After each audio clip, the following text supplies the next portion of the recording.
സ്വാമി ശരണമയ്യപ്പ. പൊന്നു 18-ാം പടിയുടെ സത്യമായ പൊന്നു 18-ാം പടിയുടെ ദൃശ്യങ്ങളാണ് പ്രേക്ഷകർ കാണുന്നത്. ഏതാണ്ട് 1.5 മണിക്കൂർ കഴിഞ്ഞാൽ തിരുവാഭരണ പേടകങ്ങൾ സന്നിധാനത്തേക്ക് എത്തും. ആദ്യ പേടകം നാം ഈ ദൃശ്യങ്ങളിൽ കാണുന്ന പൊന്നു 18-ാം പടി കടന്നാണ് സോപാനത്തേക്ക് എത്തേണ്ടത്. അതിനാൽ അവസാനഘട്ട ഒരുക്കങ്ങൾ അവിടെ അയ്യപ്പ ഭക്തരുടെ നേതൃത്വത്തിൽ നടക്കുന്നതിൻ്റെ ദൃശ്യങ്ങൾ കാണുന്നു. ഈ ഘട്ടത്തിൽ നമുക്ക് പമ്പയിലേക്ക് കൂടി ഒന്ന് പോകേണ്ടതുണ്ട്. അവിടെ സുധീഷ് ഗോപാൽ ചേരുകയാണ്. സുധീഷ്, ഈ പൊന്നമ്പലമേട് ദൃശ്യമാകുന്ന മറ്റൊരു സ്ഥലമാണ് പമ്പ. അതിനാൽ ഓരോ മകരവിളക്ക് ദിവസവും വലിയ ഭക്തജന തിരക്ക് പമ്പ മണപ്പുറത്തും അതോടൊപ്പം തന്നെ പമ്പയിലെ ഗണപതി ക്ഷേത്രത്തിൻ്റെ പരിസരങ്ങളിലും ഹിൽ ടോപ്പിലുമൊക്കെ ധാരാളം ഭക്തർ തമ്പടിക്കാറുണ്ട് മകരജ്യോതി ദർശനത്തിനായി. മാത്രമല്ല, ഇന്നലെ വൈകിട്ട് പമ്പ വിളക്കും ഉച്ചയ്ക്ക് പമ്പാ സദ്യയും നടന്നിരുന്നു. അതിൻ്റെ വിശേഷങ്ങൾ, ഒപ്പം പമ്പയിലെ ഇപ്പോഴത്തെ ഒരു അന്തരീക്ഷം എന്താണ് സുധീഷ്?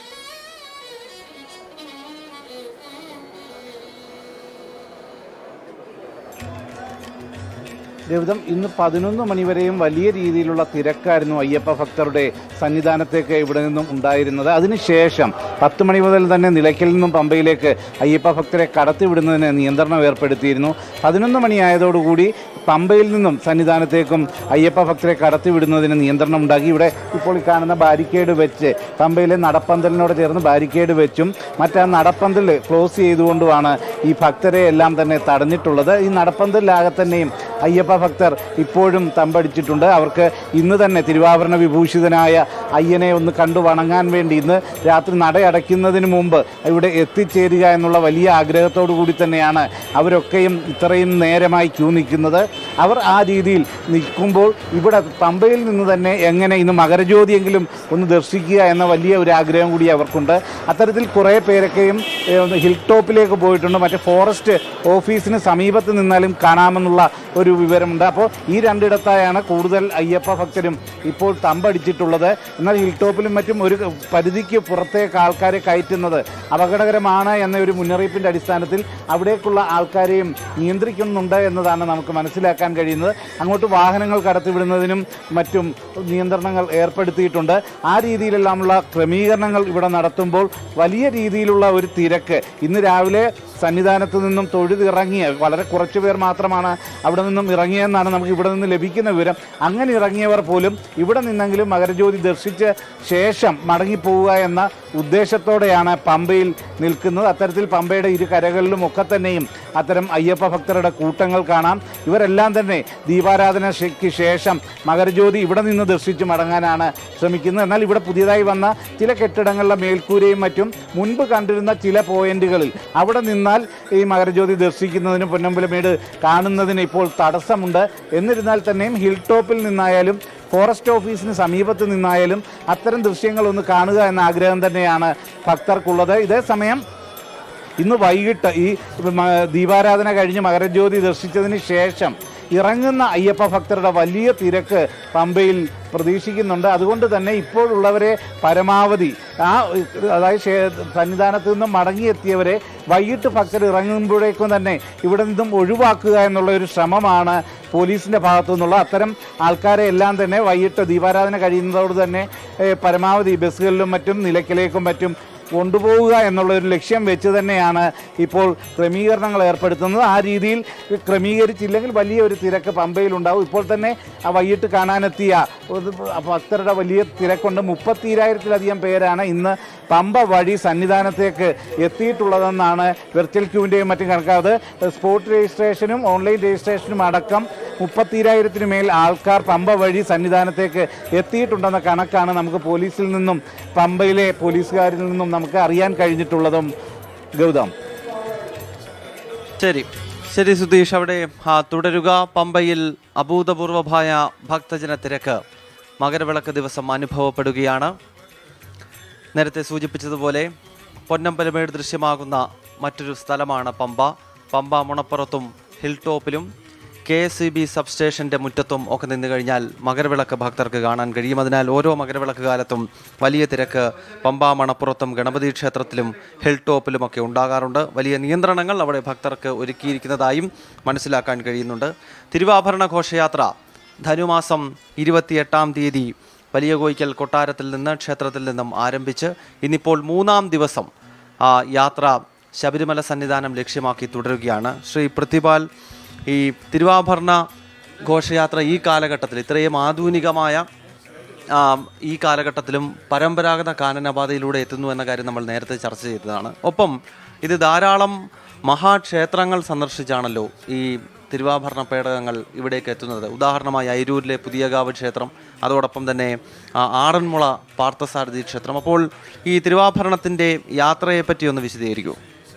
ചടങ്ങുകൾ വളരെ വ്യത്യസ്തമായ മനോഹരമായ ആചാരങ്ങളും അത് തനിമ കൊണ്ടും വേറിട്ടു നിൽക്കുന്ന ഘോഷയാത്രയാണ് തിരുവാഭരണ ഘോഷയാത്ര. തിരുവാഭരണ ഘോഷയാത്രയിലെ ചടങ്ങുകൾ തന്നെ അത് പരമ്പരാഗതമായ ചടങ്ങുകൾ ഇന്നും അണുവിട മാറാതെ അതിനെ പിന്തുടരുന്നു എന്നുള്ളതാണ് ഏറ്റവും വലിയ പ്രത്യേകത. ധനുമാസം 28-ാം തീയതി വെളുപ്പിന് 4 മണിക്ക് തിരുവാഭരണം സ്രാമ്പിക്കൽ കൊട്ടാരത്തിലെ സ്ട്രോങ് റൂമിൽ നിന്ന് പുറത്തെടുക്കുന്നത് മുതലുള്ള ചടങ്ങുകൾ വളരെ വ്യത്യസ്തങ്ങളാണ്, അല്ലെങ്കിൽ ഭക്തി നിർഭരമായ ചടങ്ങുകളാണ് ഉള്ളത്.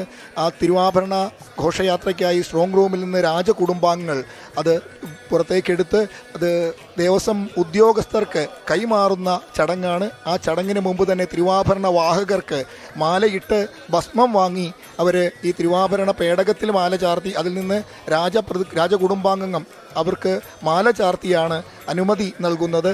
ക്ഷേത്രത്തിലേക്ക് തിരുവാഭരണ പേടകങ്ങൾ സ്രാമ്പിക്കൽ കൊട്ടാരത്തിൽ നിന്ന് വെളുപ്പിന് 4 മണിക്ക് എഴുന്നള്ളിക്കുന്ന ഒരു ഭക്തി നിർഭരമായ ചടങ്ങുണ്ട്. ആ ചടങ്ങിൽ കർപ്പൂര ഓടത്തിൻ്റെ അല്ലെങ്കിൽ നാദസ്വര മേളത്തിൻ്റെ അകമ്പടിയോടുകൂടി വെളുപ്പിന് 4 മണിക്ക് തന്നെ സ്രാമ്പിക്കൽ കൊട്ടാരത്തിൽ നിന്ന് പുറത്തേക്ക് വടക്കേ നടയിലൂടെ തിരുവാഭരണ പേടകങ്ങൾ ശ്രീകോവിലിന് മുന്നിൽ തുറന്നു വയ്ക്കുവാനായിട്ട് ശരണം വിളികളുടെ അകമ്പടിയോടുകൂടി നൂറുകണക്കിന് ആളുകളുടെ ശരണം വിളിയുടെ അകമ്പടിയോടുകൂടിയാണ് ക്ഷേത്രത്തിലേക്ക് എഴുന്നള്ളിക്കുന്നത്. ക്ഷേത്രത്തിൽ ഈ തിരുവാഭരണ പേടകങ്ങൾ അന്ന് രാവിലെ ഉച്ചയ്ക്ക് 11 മണി വരെ ഭക്തർക്ക് ദർശനത്തിനായിട്ട് തുറന്നു വയ്ക്കും. ആ തുറന്നു വെച്ച് അതിൽ ദർശനം സാധ്യമാകുന്ന 11 മണി വരെയുള്ള സമയമുണ്ട്. അതിനുശേഷമാണ് തിരുവാഭരണത്തിൻ്റെ ഘോഷയാത്രയ്ക്കുള്ള പ്രധാന ഒരുക്കങ്ങൾ നടക്കുന്നത്. വലിയ തമ്പുരാനെ സ്വീകരിച്ച് ക്ഷേത്രത്തിലേക്ക് ആനയിക്കുന്ന ചടങ്ങാണ് സ്രാമ്പിക്കൽ കൊട്ടാരത്തിൽ നിന്ന്. അതിന് പിന്നാലെ തന്നെ രാജപ്രതിനിധിയെ ക്ഷേത്രത്തിലേക്ക് ഈ തിരുവാഭരണ ഘോഷയാത്രയെ നയിക്കുന്ന രാജപ്രതിനിധിയെ ക്ഷേത്രത്തിലേക്ക് സ്വീകരിച്ച് ആനയിക്കും. അതോടൊപ്പം പല്ലക്ക് വാഹക സംഘാംഗങ്ങളെ ക്ഷേത്രത്തിലേക്ക് സ്വീകരിക്കും. മണികണ്ഠൻ ആൽത്തറയുടെ മുന്നിൽ നിന്ന് തിരുവാഭരണ പേടകവാഹക ഗുരുസ്വാമിയെയും പേടകവാഹക സംഘാംഗങ്ങളെയും ക്ഷേത്രത്തിലേക്ക് ഒരു 11:30 അവരെ ക്ഷേത്രത്തിലേക്ക് ആനയിച്ച് ശ്രീകോവിലേക്ക് ഉടവാള് പൂജിക്കുവാനായിട്ട് സമർപ്പിക്കും.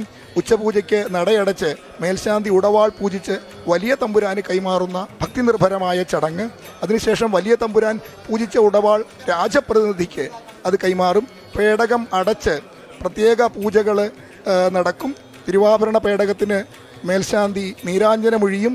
നീരാഞ്ജനമൊഴിഞ്ഞ് തിരുവാഭരണ വാഹകരെ മാലയിട്ട് അതിന് തിരുവാഭരണ ഘോഷയാത്രയ്ക്കുള്ള ഒരുക്കങ്ങൾ പൂർത്തിയാക്കും. പേടകത്തിൻ്റെ താക്കോൽ കൊട്ടാര നിർവാഹക സംഘത്തിൻ്റെ സെക്രട്ടറി വലിയ തമ്പുരാന് കൈമാറും.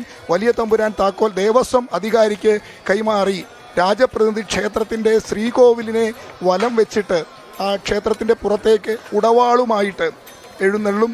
ആ ഉടവാളുമായി ക്ഷേത്രത്തിൻ്റെ ശ്രീകോവിലിന് മുന്നിലേക്ക് എഴുന്നള്ളുന്ന രാജപ്രതിനിധിക്ക് വിവിധ വകുപ്പിൻ്റെ അധികാരികൾ, ദേവസ്വം പ്രസിഡന്റ് ഉൾപ്പെടെയുള്ള ആളുകൾ, മന്ത്രിമാർ ഉൾപ്പെടെയുള്ള ആളുകൾ സ്വീകരണം നൽകും. അതിനു പിന്നാലെയായിട്ട് രാജ കുടുംബാംഗങ്ങൾ തിരുവാഭരണ പേടകം കയ്യിലേന്തി ക്ഷേത്രത്തെ വലം വെച്ച് പുറത്തേക്കിറങ്ങി വലിയ കോയിക്കൽ ക്ഷേത്രത്തിൻ്റെ മുന്നിലെ ആ ഇടനാഴിയിൽ നിന്നിട്ട് മരുതവന ശിവൻകുട്ടി ഗുരുസ്വാമിയുടെ ശിരസിലേക്ക് പേടകം വെച്ച് കൊടുക്കും. ആ പേടകം ശിരസിലേറ്റി അവിടെ നിന്നും നടപ്പന്തലിൽ നിന്ന് ധ്വജപേടകവും കളഭപേടകവും കുളത്തിനാലിൽ ഉണ്ണികൃഷ്ണൻ ഗുരുസ്വാമിയും കിഴക്കേത്തോട്ടത്തിൽ പ്രതാപചന്ദ്രൻ ഗുരുസ്വാമിയും ശിരസിലേറ്റും. അവിടെ നിന്ന് സ്വീകരണങ്ങൾ ഏറ്റുവാങ്ങി തിരുവാഭരണം ക്ഷേത്ര നട വലം വെച്ചിട്ട് മണികണ്ഠനാൽത്തറ ക്ഷേത്രത്തിലെ സ്വീകരണം, കൈപ്പുഴ ശ്രീകൃഷ്ണസ്വാമി ക്ഷേത്രത്തിലെ സ്വീകരണം, കുളനട ദേവി ക്ഷേത്രത്തിലാണ് തിരുവാഭരണ പേടകം ആദ്യമായി ഇറക്കി ഭക്തർക്ക് ദർശനത്തിനായിട്ട് തുറന്നു വയ്ക്കുന്നത്. അവിടെ നിന്നും ദർശനത്തിന് ശേഷം ഉള്ളന്നൂർ ദേവി ക്ഷേത്രത്തിലെത്തും, അവിടെ തുറന്നു വയ്ക്കും. അവിടെ നിന്ന് കുറിയാനിപ്പള്ളി ക്ഷേത്രത്തിൽ ഈ ദേവി ക്ഷേത്രത്തിലെ തിരുവാഭരണ പേടകം തുറക്കും. അവിടെ നിന്ന് കിടങ്ങന്നൂരിൽ വഴി നാൽക്കാലിക്കൽ വഴി ആറന്മുള ക്ഷേത്രത്തിന് മുന്നിലെത്തി ആറന്മുളയിലെ സ്വീകരണങ്ങൾ ഏറ്റുവാങ്ങി പൊന്നിൻതോട്ടം ക്ഷേത്രം വഴി കടന്നുപോയി കോഴഞ്ചേരി പാമ്പാടിമൺ ക്ഷേത്രത്തിലാണ് പിന്നീട് തിരുവാഭരണം ദർശനത്തിനായി തുറന്നു വയ്ക്കുന്നത്. ഈ വഴിത്താരകളിലെല്ലാം വലിയ സ്വീകരണങ്ങൾ ഏറ്റുവാങ്ങിക്കൊണ്ടാണ് തിരുവാഭരണ പേടകം അയിരൂർ പുതിയകാവ് ക്ഷേത്രത്തിലെത്തിച്ചേരുന്നത്. ഒന്നാം ദിവസത്തെ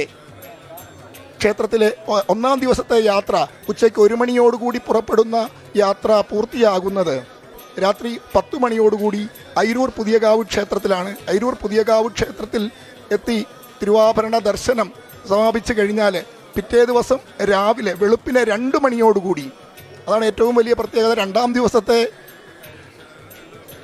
തിരുവാഭരണ ഘോഷയാത്ര ആരംഭിക്കുന്നത് പിറ്റേ ദിവസം വെളുപ്പിന് 2 മണിക്ക് അയിരൂർ പുതിയകാവ് ക്ഷേത്രത്തിൽ നിന്ന് പുറപ്പെട്ട് ഇടപ്പാവൂർ പേരൂർച്ചാൽ വഴി ആഴിക്കൽ കുന്ന് എന്ന സ്ഥലത്തെത്തും. ആഴിക്കൽ കുന്നിൽ ഈ തിരുവാഭരണ പേടകം തുറക്കും. അതിനുശേഷം ഇടക്കുളത്ത് തിരുവാഭരണ പേടകം തുറക്കും. തുടർന്ന് റാന്നി വൈക്കം വഴി കടന്നു പോകും. വടശ്ശേരിക്കരയിൽ പ്രഭാതത്തിൽ 7:30 അത് തിരുവാഭരണ പേടകങ്ങളെത്തി. അവിടെ വടശ്ശേരിക്കരയിലെ അയ്യപ്പ സേവാ സംഘത്തിൻ്റെ നേതൃത്വത്തിൽ ഗംഭീര സ്വീകരണമുണ്ട്. അവിടെ തിരുവാഭരണ പേടകങ്ങൾ തുറന്നു വയ്ക്കും. അത് കഴിഞ്ഞ് പ്രയാർ മഹാവിഷ്ണു ക്ഷേത്രത്തിൽ തിരുവാഭരണ ദർശനത്തിനായിട്ട് തുറന്നു വയ്ക്കും. അവിടെ നിന്നും മാടമൺ പൂവത്തുമൂട് വഴി തിരുവാഭരണ ഘോഷയാത്ര കടന്നു പോകും. അവിടുന്ന് പെരുന്നാട് കക്കാട്ടുകോയിക്കൽ ഏറെ പ്രധാനപ്പെട്ട ഒരു ക്ഷേത്രമാണ്. ഉച്ചയ്ക്ക് 12 മണിയോടുകൂടിയാണ് പെരുന്നാട് കക്കാട്ടുകോയിക്കൽ ക്ഷേത്രത്തിൽ തിരുവാഭരണം എത്തിച്ചേരുന്നത്. ശബരിമല ക്ഷേത്ര നിർമ്മാണവുമായിട്ട് ബന്ധപ്പെട്ട് തന്നെ ഏറെ പ്രത്യേകതകളുള്ള ഒരു മഹാക്ഷേത്രമാണ് പെരുന്നാട് കക്കാട്ടുകോയിക്കൽ ക്ഷേത്രം. അവിടെ ഉച്ചയ്ക്ക് ഭക്ഷണവും വിശ്രമത്തിനും ശേഷം വൈകിട്ട് 4 മണിയോടുകൂടിയാണ് പിന്നീട് തിരുവാഭരണ ഘോഷയാത്ര ആരംഭിക്കുന്നത്. അവിടെ നിന്ന് പുറപ്പെട്ട് രാജേശ്വരി മണ്ഡപത്തിൽ എത്തിച്ചേരും. അവിടെ നിന്നും ശരി, നമ്മുടെ പ്രതിനിധി